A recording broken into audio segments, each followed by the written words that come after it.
Dans la Bible, dans la portion que nous lisons cette semaine, oui, cette semaine, il est question d'un monde rempli de chamos. C'est le mot hébreu pour violence, pour effusion de sang, pour meurtre. Et pour le répéter 2 fois. Et dans ce monde rempli de chamos, Dieu dit,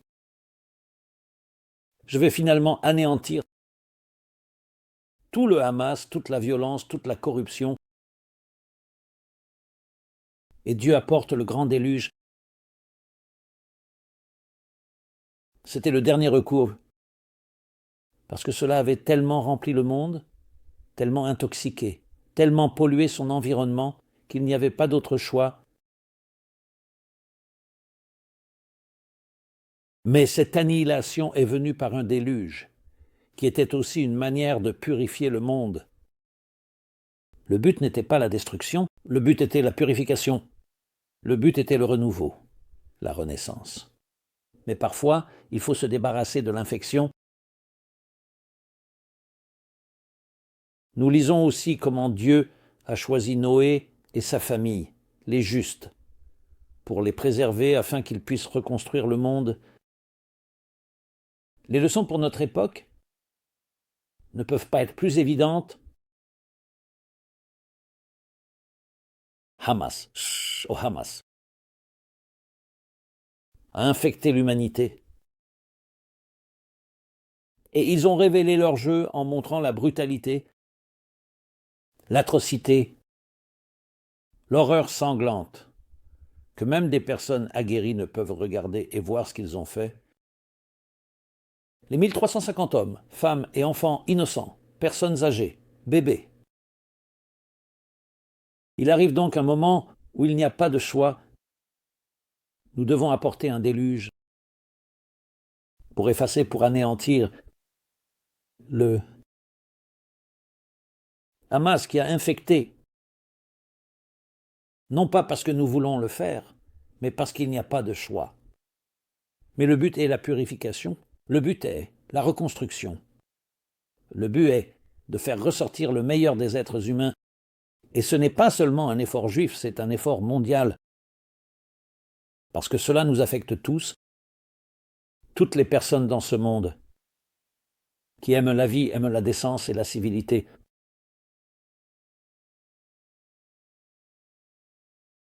Alors, est-ce un message d'en haut? Je veux dire, je ne vois pas comment cela ne l'est pas.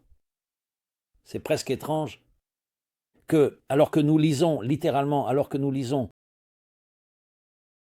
dans la Bible cette semaine, comment le monde est rempli de Hamas, et en conséquence vient le déluge.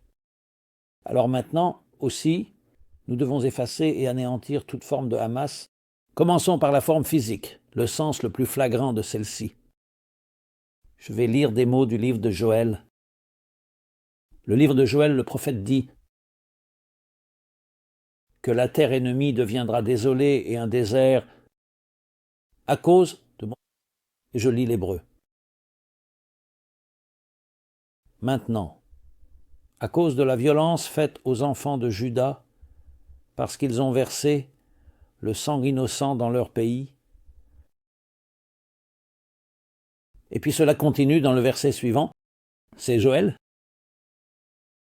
Quod, nale. Mais Juda demeurera à jamais, et Jérusalem à travers toutes les générations. Et dans le livre d'Isaïe 60, violence, comme Hamas, 18, il dit, la violence ne sera plus entendue dans ton pays. Ni pillage, ni destruction dans tes frontières. Et tu appelleras salut tes murs et tes portes louanges.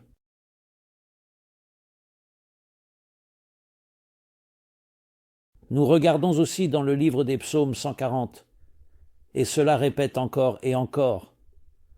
Protège-moi de l'homme de Hamas, l'Ish Hamas, l'homme de violence.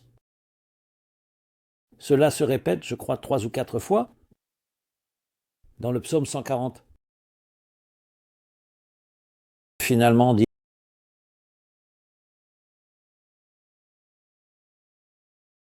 que le mal de l'homme de violence le piège jusqu'à ce qu'il soit renversé. Je sais que le Seigneur exécutera le jugement pour les pauvres, la justice pour les nécessiteux. Histoire, vous l'avez abattu comme un ananas. En effet, les justes loueront ton nom. Les hommes droits habiteront en ta présence.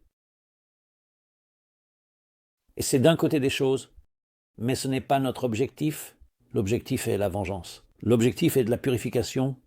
Et en effet, c'est pourquoi Noé et sa famille sont invités à construire une arche pour se protéger de ces eaux déchaînées, le besoin d'anéantir le houmous.